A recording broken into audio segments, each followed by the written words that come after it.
द्रौपदी स्वतंत्रते भगवति स्वामहं यशोयुतां वन्दे यशोयुतां वन्दे। संघ स्थापनेची जी महत्त्वाची कारणं होती त्यात खिलाफत चळवळ हे एक महत्त्वाचे कारण होते. आजच्या पिढीला याविषयी माहिती व्हावी म्हणून संघ स्थापनेसाठी कारणीभूत ठरलेल्या खिलाफत चळवळीविषयी अधिक जाणून घेणं योग्य व क्रमप्राप्त ठरेल. नमस्कार, मी अवधूत वाघ आणि आपण पाहत आहात माझं YouTube चॅनेल अवधूत चिंतन. पहिल्या महायुद्धात तुर्कस्तान व तत्कालीन ऑटोमन साम्राज्य हे दोस्त राष्ट्रांच्या विरोधात जर्मनी, ऑस्ट्रिया, हंगेरी, बल्गेरिया आदी राष्ट्रांसोबत होते. त्यांच्यासोबत लढले, परंतु त्यात ऑटोमन साम्राज्याचा पराभव झाला. त्यावेळी विजयी झालेल्या फ्रान्स, इंग्लंड, रशिया आदी दोस्त राष्ट्रांनी तत्कालीन ऑटोमन साम्राज्याच्या ताब्यात असलेले प्रदेश आपापसात वाटून घेतले.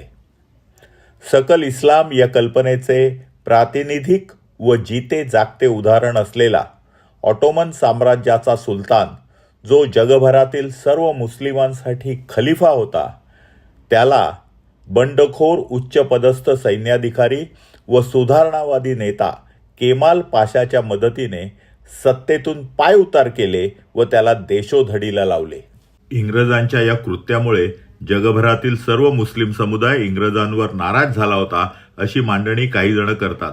ती वस्तुस्थितीच्या अगदी विपरीत आहे. खरं पाहता तुर्कस्तानच्या इस्लामिक सुलतानाला त्याची राजगादी व खलिफापद परत मिळवून देण्यासाठी अतिमहत्वाकांक्षी कडव्या भारतीय मुस्लिमांनी खिलाफत चळवळ सुरू केली होती.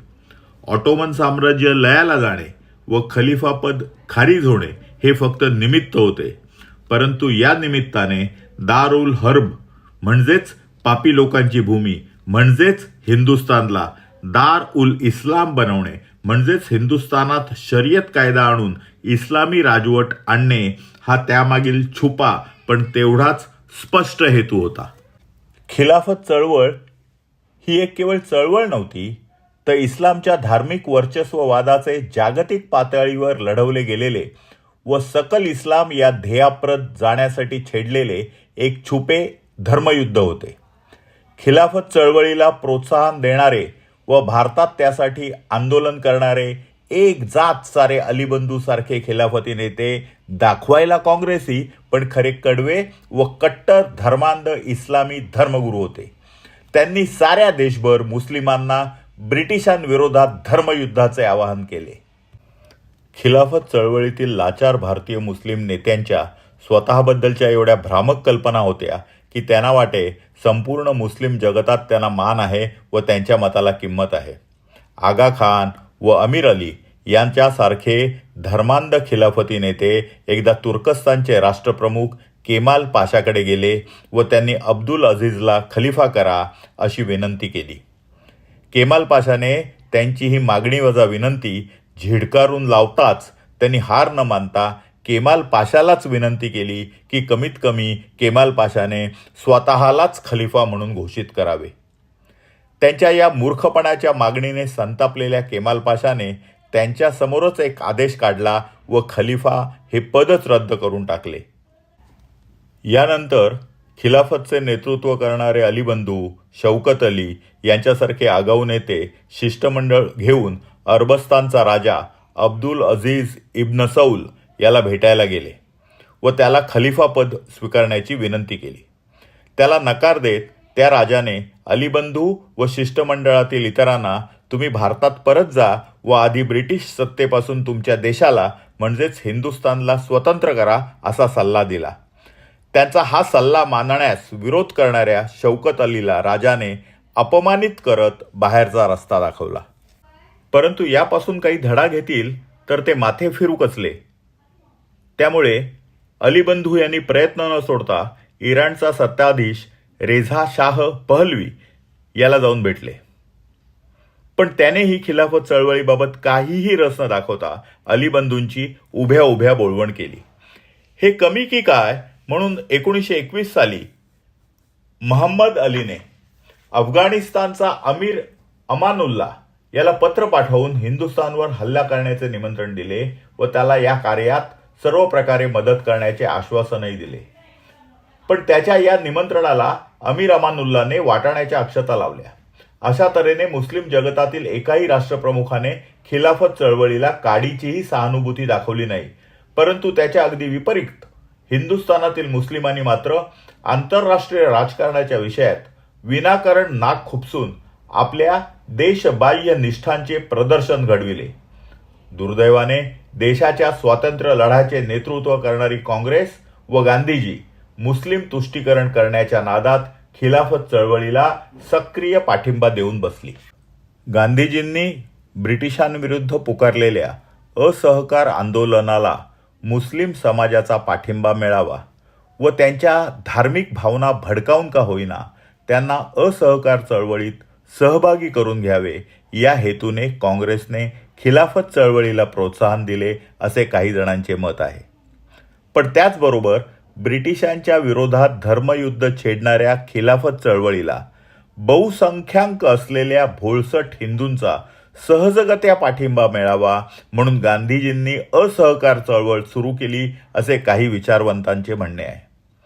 काही असो, ज्या युद्धाचा भारताशी काही संबंध नाही, ज्या देशाशी भारताचा काही संबंध नाही, ज्या सुलतानाचा खलिफाचा भारताशी काही संबंध नाही, अशा गोष्टींसाठी धर्मनिरपेक्षतेचा आव आणणाऱ्या काँग्रेसने सकल इस्लामच्या संकल्पनेतील खलिफाला पुनरुज्जीवित करण्यासाठी खिलाफत चळवळीला पाठिंबा देणे हे या देशासाठी व हिंदू समाजासाठी निश्चितच घातक होते.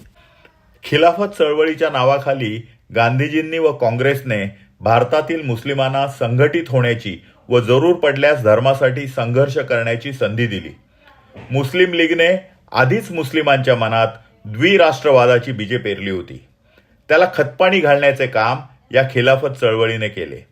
अशावेळी मुस्लिमांच्या मनात आपल्याबद्दल सहानुभूती निर्माण व्हावी व हिंदूंप्रमाणेच मुस्लिमांनीही आपले नेतृत्व मान्य करावे या लालसेपोटी भारतीय राजकारणात नवशिक्या असलेल्या गांधीजींनी जशी हिंदूंसाठी गाय पूजनीय आहे तसाच मुस्लिमांसाठी खलिफा आहे अशी अतिशय खोटी, फसवी व धर्मसत्ता आणि राजसत्ता यांना एकाच पारड्यात तोडणारी घोषणा दिली.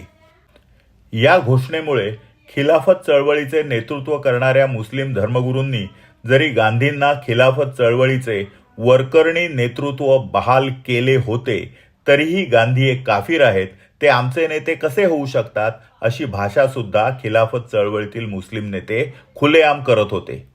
गांधीजींनी जरी अहिंसेचा आग्रह धरला तरीही या मुस्लिम मुल्ला मौलवींचा गांधीजींच्या अहिंसेच्या तत्वज्ञानावर काडी इतकाही विश्वास नव्हता व ते तसे उघडपणे बोलूनही दाखवित.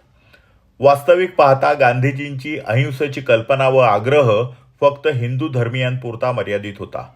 तलवारीच्या जोरावर जग जिंकण्याची शिकवण देणाऱ्या, सर तन से जुदा सारखी घोषणा देणाऱ्या इस्लामी कट्टरवाद्यांना व अतिरेक्यांना त्यातून विशेष सूट होती.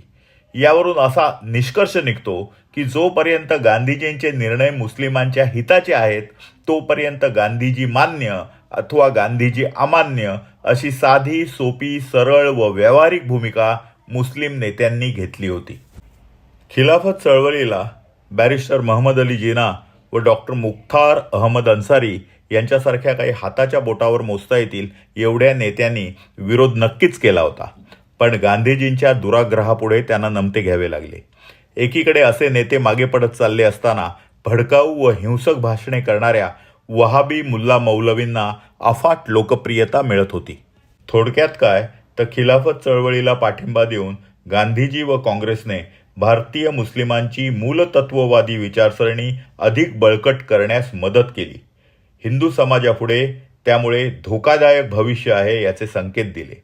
काँग्रेसच्या खिलाफत चळवळीला पाठिंबा देण्याचे वर्णन भारतरत्न डॉक्टर बाबासाहेब आंबेडकरांनी गांधीवादाची सर्वात मोठी चूक असे करून ठेवले आहे आणि यातच सर्व काही आले. नमस्ते सदा वत्सले मातृभूमी त्वया हिंदुभूमे सुखं वर्धितोऽहम्. संघ स्थापनेसाठीचे जे आणखीन एक महत्त्वाचे कारण होते ते म्हणजे मोपल्यांचे दंगे. केरळमध्ये झालेल्या या मोपल्यांच्या दंग्यात लाखो हिंदू मारले गेले, त्याचा परिणामसुद्धा डॉक्टर हेडगेवारांवर झाला. या मोपल्यांच्या दंग्याबद्दल सविस्तर जाणून घेण्यासाठी आपण पुन्हा भेटूया पुढच्या भागात. तोपर्यंत आपल्याला हा जर व्हिडिओ आवडला असेल तर लाईक करा, कमेंट करा, फॉरवर्ड करा, शेअर करा, सबस्क्राईब करा आणि बेल आयकॉन दाबायला विसरू नका.